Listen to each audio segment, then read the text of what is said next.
Hello everybody. चलिए देखते हैं, उस दिन मैंने बताया था पास्ट इंडेफिनिट टेंस तक। आज मैं बताऊंगा past continuous tense. Past continuous tense में कुछ नहीं होता। मैंने जो बताया था प्रेजेंट कंटीन्यूअस टेंस में, बस उसी में से कुछ है जो कि पास्ट में बनाया जाता है, बाकी कुछ नहीं है। देखते हैं पास्ट कंटीन्यूअस टेंस में क्या है। इसके लिए खास तौर पे कोई ट्रिक ही नहीं बना है, बस सिंपल सी बात है। इसमें एक सेंटेंस जो मिलता है व्हाइल। आखिर देखते हैं कि प्रेजेंट कंटीन्यूअस टेंस में क्या क्या ट्रिक थी। प्रेजेंट कंटीन्यूअस टेंस में नताशा था, नाउ। नाउ अगर पास्ट में बना रहे हैं तो उसमें आता है क्या, देन। अगर इसमें देन मिले तो समझिए पास्ट कंटीन्यूअस में है। एट दिस टाइम था और एट दिस मोमेंट था, तो खास तौर पे इसमें इसी दो को बनाया जाता है, एट दिस टाइम और एट दिस मोमेंट। जहां दिस है वहां पे दैट करता है। अब इसमें आ जाता है एट दैट मोमेंट या एट दैट टाइम। दिस के जगह पे दैट करता है तो यहाँ पे पास्ट कंटीन्यूअस टेंस से बदल जाता है। कौन? Present continuous. एक और इसमें एक ही चीज मिलता है व्हाइल, जो कि ज्यादा इंपॉर्टेंट रहता है पास्ट कंटीन्यूअस टेंस से। आखिर व्हाइल के क्या महत्व है देखिए। व्हाइल एक ऐसा शब्द है जो दो सेंटेंसेस से बनता है।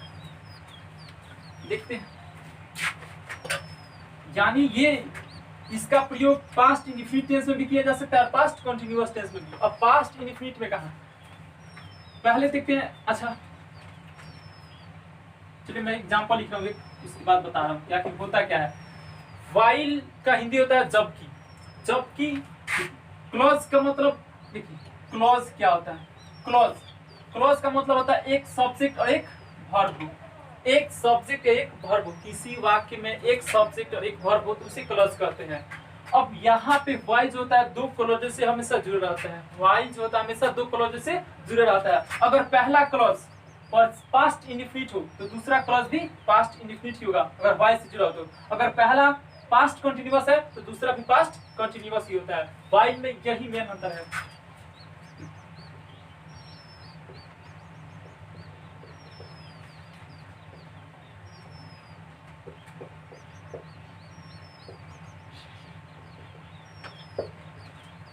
I was sleeping while she was reading. मैं सो रहा था जबकि वह पढ़ रही थी। यहाँ पे देखिए while के पहले वाला, मैं सो रहा था जबकि वह पढ़ रही थी, तो while के पहले जो है वो देखिए कौन सा है, पास्ट कंटीन्यूअस टेंस। while के पहले जो है वो पास्ट कंटीन्यूअस टेंस है। यानी कि कहले कि अगर while के पहले वाला क्लॉज देखा जाए तो ये जिसमें रहेगा, यानी कि ये पास्ट कंटीन्यूअस है तो while के बाद जो रहेगा वो भी पास्ट कंटीन्यूअस रहेगा। अगर इधर पहले प्रेजेंट दे दे, इसी सॉल्व करना, I slept while she read। मैं सोया था जबकि वह पढ़ती थी। मैं सोया था जबकि वह पढ़ती थी। यहीं पे देखते हैं इसमें पहला क्या, while के पहले ये हो गया I slept, यानी कि पास्ट इंडेफिनिट। while के बाद आ गया, इसके बाद भी क्या है, पास्ट इंडेफिनिट ही। इसमें कभी कभी जरूरी नहीं है कि सब में ऐसा मिले, लेकिन अधिकांश सेंटेंसेस में ऐसे ही मिलता है। और खास तौर पे आपको अगर बताया जाए तो आप बस याद रखो, while के अगर पहले पास्ट इंडेफिनिट है, while के पहले पास्ट इंडेफिनिट है तो बाद में भी पास्ट इंडेफिनिट होगा। while के पहले पास्ट कंटीन्यूअस है तो while के बाद भी पास्ट कंटीन्यूअस है। यानी अगर सेम कहे तो while क्या रहा है, सेम दो क्लॉजेस को जोड़ रहा है। यानी while सेम दो क्लॉजेस को जोड़ रहा है। बस while वाला काम खत्म हुआ। चलिए अब देखते हैं past perfect tense. Past continuous tense हो गया, past perfect tense. Past perfect tense का ट्रिक क्या है, बीट। बी से देखिए क्या है, बिफोर। ई से अर्लियर, ए से ऑलरेडी और टी से द प्रीवियस डे। बी से बिफोर, ई से अर्लियर, ए से ऑलरेडी और टी से द प्रीवियस डे। आखिर बिफोर में समस्या होता है कि दो मतलब भरते हैं सेंटेंस, अगर पूरे सेंटेंस में बिफोर कहीं मिल गया तो समस्या हो जाता है कि हाँ बिफोर है तो इतना तो हो गया, ट्रिक में है बिफोर, पास्ट परफेक्ट टेंस है। लेकिन ठीक है, लेकिन कब, एक इसमें शर्त रहता है कि बिफोर के पहले कि बिफोर के बाद। हैड प्लस V3 होगा, लेकिन कब, बिफोर के पहले होगा कि बिफोर के बाद होगा। तो यहाँ पे देखते हैं, बिफोर के पहले होगा हैड प्लस V3 और बिफोर के बाद होगा V2। यानी क्या है, तो बिफोर के पहले होगा 7वें टेंस और बिफोर के बाद होगा 5वें टेंस। यानी कि बिफोर के पहले 7 और बिफोर के बाद 5। यानी कि बिफोर होगा, अगर किसी भी सेंटेंस में बिफोर का प्रयोग किया गया हो तो उसके पहले 7वें टेंस का प्रयोग करेंगे और बिफोर के बाद 5वें टेंस का प्रयोग करेंगे। यहाँ पे देखते हैं, मैंने सेंटेंस दिया है, एग्जांपल मतलब ऑप्शन नहीं दिया है, एग्जाम्पल है, इसमें ऑप्शन नहीं है, लेकिन आपको कोई भी दे सकता है। इसीलिए मैंने पहले बता दिया कि पहले बता दूं कि आखिर कैसे भरना है बिफोर वाले पीरियड में। The patient had death before the doctor केम। मैंने बिफोर के पहले क्या किया है, हैड प्लस V3, यानी हैड प्लस V3 हमेशा रहेगा तो बिफोर के पहले रहेगा, और बिफोर के बाद क्या रहेगा, V2 यानी कि केम।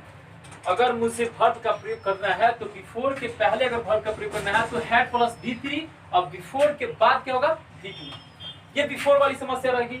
अब यहाँ पे हैड प्लस V3 देता बिफोर द पेशेंट डैश, यहाँ पे आपको नहीं देता, यहीं पे डैश का देता। अब चार ऑप्शन देता, एक देता पहले कम्स, दूसरा केम, तीसरा हैज कम और चौथा देता नॉन। तो आपको भरना क्या होता, कि समस्या हो जाती है कि लड़कों को कि V3 यानी कि हैड प्लस V3 पता है बिफोर वाले में, तो बिफोर वाले में हैड प्लस V3 भरेंगे, लेकिन ये भी तो जान लो कहाँ भरना है, बिफोर के पहले वाले कि बिफोर के बाद वाले में। तो बिफोर के पहले वाले में हैड प्लस V3 और बाद वाले में V2 का प्रयोग करते हैं, यानी कि द डॉक्टर अगर कम वर्ब है तो उसका V2 क्या हो जाएगा, केम। ये बिफोर वाली समस्या, इसे देख लेना। अब चलते हैं दूसरे एग्जांपल में, they dash here the previous day. अब इस पूरे सेंटेंस में देखते हैं कोई ऐसा है, द प्रीवियस डे, ये एक शब्द द प्रीवियस डे इसमें भी है, before earlier already the previous day है, यानी ये कौन सा टेंस है, पास्ट परफेक्ट टेंस। तो पास्ट परफेक्ट टेंस में क्या हो जाएगा, इसके देखिए अगर ये बीट वाले कोई भी शब्द इसमें मिल रहा है तो उसके लिए हैड प्लस V3 का प्रयोग करेंगे। बीट वाले वर्ड में से कोई भी मिल रहा है तो उसके लिए हैड प्लस V3 का प्रयोग करेंगे। तो दे हैड अ V3, तो हैड V3 क्या हो गया, कम, वर्ब है कम, तो उसका V3 भी कम ही होगा। They had come here the previous day. अब इसमें अपवाद कहाँ आता है, ऑलरेडी के प्रयोग में। ये बिफोर हो गया, अर्लियर तो फिक्स आएगा तो सीधा पास्ट परफेक्ट टेंस में है। ऑलरेडी के प्रयोग में अपवाद आता है, तो इसको मैं अपवाद वाले क्लास में बताऊंगा। अपवाद ऑलरेडी से आता है क्योंकि इसको कभी कभी प्रेजेंट परफेक्ट टेंस में बनाता है, अब पास्ट परफेक्ट टेंस में भी होता है, तो इसको बताऊंगा अपवाद वाले सेंटेंस में। बस इसके लिए इतना ही सा है, आगे देखते हैं। चलिए अब देखते हैं फ्यूचर इंडेफिनिट टेंस। अब मैंने पास्ट परफेक्ट कंटीन्यूअस टेंस को हटा दिया, पास्ट परफेक्ट कंटीन्यूअस टेंस को बस सेम वैसे ही करना है जैसे प्रेजेंट परफेक्ट कंटीन्यूअस टेंस को बनाया था। करना कुछ नहीं है, सिंस फॉर प्लस टाइम मिल जाए, सिंस फॉर प्लस टाइम मिल जाए तो उसमें ऑप्शन मिल जाए, अगर हैज बीन से कोई ऑप्शन दिया है तो भी हो जाएगा, चौथा टेंस भी हो जाएगा, आठवां टेंस है तो आठवें टेंस भी हो जाएगा। इसलिए मैंने उस टेंस को नहीं बताया क्योंकि वो प्रेजेंट परफेक्ट कंटीन्यूअस टेंस से ही सम्मिलित है, एकदम उसी से मिलता जुलता है, या कहे तो वही है। बस वहां पे सिर्फ हटाना क्या है, जहां पे मैंने किया था हैज हैव प्लस बीन और प्लस B4 था, वहीं पे करना है हैड बीन और प्लस B4। चलिए नोवा टेंस को देखते हैं, future indefinite tense. Future indefinite tense में क्या होता है, इसका ट्रिक देखो, टीन। फ्यूचर इंडेफिनिट टेंस का ट्रिक होता है टीन। अगर ये शब्द मिल जाए तो विल या शैल प्लस V1 का प्रयोग करते हैं। देखते हैं क्या है, टी से टुमारो, आई से इन फ्यूचर। इन फ्यूचर का मतलब क्या होता है, जैसे पास्ट इंडेफिनिट टेंस में बनाता था in past, in the past में क्या क्या था, जैसे कि अब भी 2020 है, 2020 से जो पहले आ रहा है 2019, 18, 17 ऐसे जो भी पहले आ रहा है वो इन द पास्ट हो गया। इसी तरह इन द फ्यूचर, इन 2020 से 2020 के बाद 21, 22, 23, 24, 25 यानी कि जो इसके बाद आ रहे हैं वो इन फ्यूचर हो गया। नेक्स्ट डे, वीक, मंथ या ईयर, यानी कि नेक्स्ट डे, वीक, मंथ या ईयर के इनमें से कोई एक वर्ड मिलता है तो उसके साथ किसका प्रयोग करेंगे, विल, शैल प्लस V1 का प्रयोग करते हैं। अब देखते हैं पहला एग्जांपल क्या है, I dash to Mumbai the next month, I dash to Mumbai the next month. Option क्या है, पहले देखते हैं द नेक्स्ट मंथ, यानी कि यहाँ पे नेक्स्ट मंथ मिल रहा है क्या, नेक्स्ट, यहाँ पे नेक्स्ट डे, वीक, मंथ या ईयर, यानी इनमें से कोई एक मिल जाए तो उसमें किसका प्रयोग करेंगे, विल या शैल प्लस V1 का। अब शैल का प्रयोग किसके साथ, विल का प्रयोग किसके साथ, देखो आई और वी, आई और वी के साथ शैल और बाकी जो बच रहा है सबके साथ विल का प्रयोग करते हैं। यहाँ पे आई है तो आई के साथ किसका प्रयोग करेंगे, शैल, आई शैल। और वर्ब का पहला रूप देखते हैं क्या है, गो। तो यहाँ पे मैंने ऐसे यहाँ पे दिया आई, आई के साथ मैंने क्या भर दिया, शैल, और शैल और V1 दिया ही है, शैल के बाद गो। ऑप्शन में आपको मिल ही जाएगा, अगर ये सब मिल रहा है आपका पूरे सेंटेंस में एक मिल गया द नेक्स्ट मंथ तो ऑप्शन ऐसा देगा, बस आपका माइंड जाना चाहिए कि नेक्स्ट मंथ मिल गया, यानी कि future indefinite tense. Future indefinite tense में क्या क्या होता है, शैल विल या प्लस V1 होगा। आप ऑप्शन देखो, शैल विल V1 कहाँ है, बस सब्जेक्ट देख लो कि शैल की विल, तो सब्जेक्ट आई है तो क्या शैल प्लस V1, तो I shall go to Mumbai the next month. चलिए दूसरा देखते हैं, they dash A car in 2025, यानी कह रहा है कि they dash A car in 2025। अब देखो 2025 में वे लोग एक कार खरीदेंगे, तो 2025 है, अभी क्या चला है 2020, यानी कि 2025 आ रहा है तो फ्यूचर आ रहा है, फ्यूचर आ रहा है तो इन फ्यूचर, यहाँ से देखिए इन फ्यूचर, तो इन फ्यूचर के लिए किसका प्रयोग करेंगे, विल शैल प्लस V1 का। देखिए दे के साथ क्या लगेगा, विल, क्योंकि शैल आई और वी के साथ ही लगेगा, बाकी सबके साथ विल लगेगा। तो they will A car in 2025, तो यहाँ पे देखिए विल लगा दिया। अब वर्ब क्या करना है, तो विल के बाद V1 होगा, तो देखते हैं विल बाई पहले ही दिया है, तो will by A car in 2025। अब देखिए खास तौर पे इसमें होता क्या, टुमारो का बहुत प्रयोग होता है, लेकिन कहाँ कहाँ पे, प्रेजेंट इंडेफिनिट टेंस में, प्रेजेंट कंटीन्यूअस टेंस में और फ्यूचर इंडेफिनिट टेंस में। टुमारो एक ऐसा है जिसमें तीनों टेंस में इसका प्रयोग कर रहा है लोग, होता ही है, कर रहा है क्या है लोग। आखिर कहाँ पे क्या होता है, ये एक्सेप्शनल वाला में, लेकिन फिर मैं कुछ बता दे रहा हूँ, उसके बाद आगे बढ़ूंगा। टुमारो, ये अगर देखो पूर्व निर्धारित कार्य कुछ भी हो ना, पूर्व निर्धारित, यानी कि कल आएंगे, या खास तौर पे इसमें वीआईपी पर्सन के लिए होता है, जैसे कि मुख्यमंत्री कल आएंगे, तो वहां पे कल आएंगे टुमारो रहता है, लेकिन फिर भी हम प्रेजेंट इंडेफिनिट टेंस का प्रयोग करते हैं, क्योंकि वो पूर्व निर्धारित, पहले से अगर कोई कार्य पूर्व निर्धारित हो तो उसके लिए हम प्रेजेंट इंडेफिनिट टेंस का ही प्रयोग करेंगे, उसमें टुमारो हो तब भी ना हो तब भी।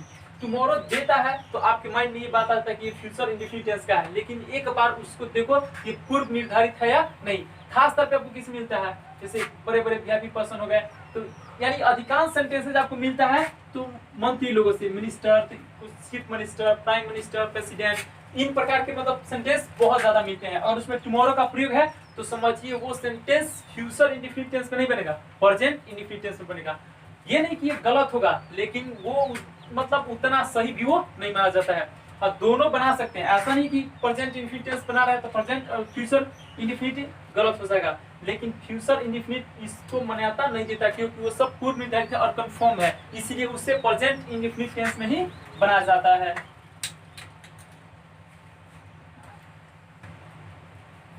चलिए अब देखते हैं future perfect tense. Future continuous tense का कोई ट्रिक नहीं है, और उसके लिए कोई शॉर्ट मेथड मैंने नहीं बनाया है। उसको मतलब सॉल्व करना हो तो हिंदी निकाल के ही सॉल्व किया जा सकता है, या ऑप्शन वाइज। अभी यहाँ पे देखते हैं फ्यूचर परफेक्ट टेंस का। फ्यूचर परफेक्ट टेंस में क्या होता है, ट्रिक देखो, by a plus future time, यानी बाई के जस्ट बाद फ्यूचर टाइम दिया हो, लेकिन कैसा, फ्यूचर, यानी आने वाला टाइम दिया हो तब। इतना अगर शब्द आपको दिखे बाई या प्लस फ्यूचर टाइम अगर किसी भी सेंटेंस में दिखता है तो उसके लिए विल या शैल हैव प्लस V3 का प्रयोग करेंगे, विल या शैल प्लस हैव प्लस V3 का प्रयोग करेंगे। चलिए मैंने एग्जांपल दिया, देखते हैं। पहला एग्जांपल है, by next July I dash my work, by next July I dash my work. By तो मुझे मिल गया, चलिए बाय के जस्ट बाद क्या, नेक्स्ट जुलाई। अब यहीं पे मैं करता लास्ट जुलाई, तो लास्ट जुलाई तो पिछले वक्त को बताता ना, जबकि मुझे कौन सा चाहिए, फ्यूचर टाइम चाहिए, ना कि पास्ट टाइम। मुझे फ्यूचर टाइम चाहिए, और यहाँ पे बाय नेक्स्ट जुलाई, नेक्स्ट फ्यूचर को ही दर्शाता है, तो नेक्स्ट जुलाई जो दर्शाता है मतलब बाय के बाद है, तो यानी कौन सा टेंस है, फ्यूचर परफेक्ट टेंस। अब फ्यूचर परफेक्ट टेंस में हो गया, तो फ्यूचर परफेक्ट टेंस के लिए किसका प्रयोग करेंगे, विल या शैल प्लस है प्लस V3। तो देखते हैं, पहले by next July I dash my work, तो पहला ऑप्शन में विल फिनिश्ड। दूसरा है, अच्छा करेंगे किसका प्रयोग, विल या शैल प्लस है प्लस V3।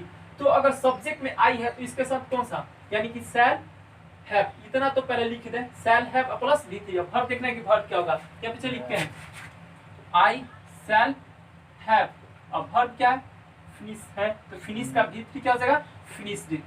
तो आई, देखिए by next July I shall have finished my work, यानी कि अगले जुलाई तक मैं अपना काम समाप्त कर चुकूंगा। By next July I shall have finished my work. तो आपको देखना कहाँ पे है, सबसे बड़ी समस्या देखना कहाँ पे, बाय अ प्लस फ्यूचर टाइम मिल जाए, अगर किसी भी सेंटेंस का आप देखो बाय अ प्लस फ्यूचर टाइम मिल जाए तो यानी कौन सा टेंस है, फ्यूचर परफेक्ट टेंस। अब फ्यूचर परफेक्ट कंटिन्यूअस, अच्छा एक और मैं बता दूं, फ्यूचर परफेक्ट टेंस में एक और है बिफोर। देखने बिफोर का प्रयोग मैंने बताया था कि ये पास्ट परफेक्ट टेंस में आता है, लेकिन इसमें भी आता है बिफोर का प्रयोग। अब देखना क्या है, देख अगर कहीं पे जैसे दो सेंटेंसेस नहीं जुड़े हो, इसमें दो सेंटेंसेस जुड़ जाते हैं, यहाँ पे एक शर्त वाली द डॉक्टर कम्स, यहाँ पे है the patient will have dead, यहाँ पे दो सेंटेंसेस जुड़ते हैं ना, तब समस्या हो जाता है बिफोर के लिए कि आखिर किसका प्रयोग कहाँ पे। तो वहां पे मैंने बता दिया था पास्ट परफेक्ट टेंस में बताया था कि बिफोर के बाद क्या होगा, बिफोर के पहले क्या होगा हेड प्लस V3, तो बाद में क्या होगा V2, यानी ऐसे ही होता है, बिफोर के पहले आता है हेड प्लस V3 और बाद में आता है V2। इसी तरह अगर बिफोर के पहले विल हैव या शैल हैव और प्लस V3 आता है तो उसके बाद आएगा मतलब V1 या V5। अब कहे तो क्या, इधर अगर बिफोर के पहले 11 तो बिफोर के बाद 1, बिफोर के पहले 11 आता है तो बिफोर के बाद क्या आएगा 1, यानी कि बिफोर के पहले 11वां टेंस आता है तो बिफोर के बाद पहला टेंस आएगा। यानी कि अगर बिफोर के पहले फ्यूचर परफेक्ट टेंस आता है तो बिफोर के बाद प्रेजेंट इंडेफिनिट टेंस आएगा। अब यहाँ पे देखते हैं एक सेंटेंस में दिया the patient will have dead, the patient will have dead before, तो बिफोर हो गया, बिफोर के पहले क्या है विल हैव डेड, यानी कि फ्यूचर परफेक्ट टेंस। तो जब बिफोर के बाद 11 आ गया है तो बिफोर के बाद क्या आएगा 1, तो देखते हैं इसके बाद क्या है द डॉक्टर कम, तो डॉक्टर कम होता कि कम होता, क्योंकि 1 है तो 1 का प्रयोग करेंगे, V1 का ही प्रयोग करेंगे। तो V1 में क्या द डॉक्टर क्या है, यानी एक नाउन है, नाम मतलब नाउन है तो सिंगुलर नाउन है, तो सिंगुलर नाउन के साथ क्या होगा V1 या V5। तो पहले दिन ही मैंने बताया था कि कोई भी सिंगुलर नाउन हो तो उसके लिए किसका प्रयोग करेंगे V5 का, प्रेजेंट इंडेफिनिट टेंस में, तो द डॉक्टर कम्स हो जाएगा। यानी कि बिफोर के पहले 11 तो बाद में 1, बिफोर के पहले 7 तो बाद में 5, यानी कि दोनों को जोड़ोगे तो 12 ही आएगा। बिफोर के पहले 11 तो बाद में 1, यानी 11 का मतलब फ्यूचर परफेक्ट टेंस और 1 का मतलब प्रेजेंट इंडेफिनिट टेंस। बिफोर के पहले अगर 7 आ रहा है मतलब पास्ट परफेक्ट टेंस, तो बिफोर के बाद आएगा पास्ट इंडेफिनिट टेंस। चलिए इतना आप पहले याद कर लीजिए, उसके बाद मैं एक्सेप्शनल क्लास जब बताऊंगा उसमें जब मान लेते हैं बहुत से आएगा ना, जैसे टुमारो हो गया था, अभी ऑलरेडी है, इन सबसे जो एक्सेप्शन है कि जिसमें इस टेंस में ही प्रयोग हुआ है उसका दूसरे टेंस में भी हुआ है, तो उसको मैं बताऊंगा अलग से। अब भी सिर्फ परेशान मत हो, ये सिर्फ आप याद करो, अब बाकी पिछला एक्सरसाइज जो भी है एक्सरसाइज बनाओ, उसके बाद जो समस्या का उसके लिए देख सकते हैं।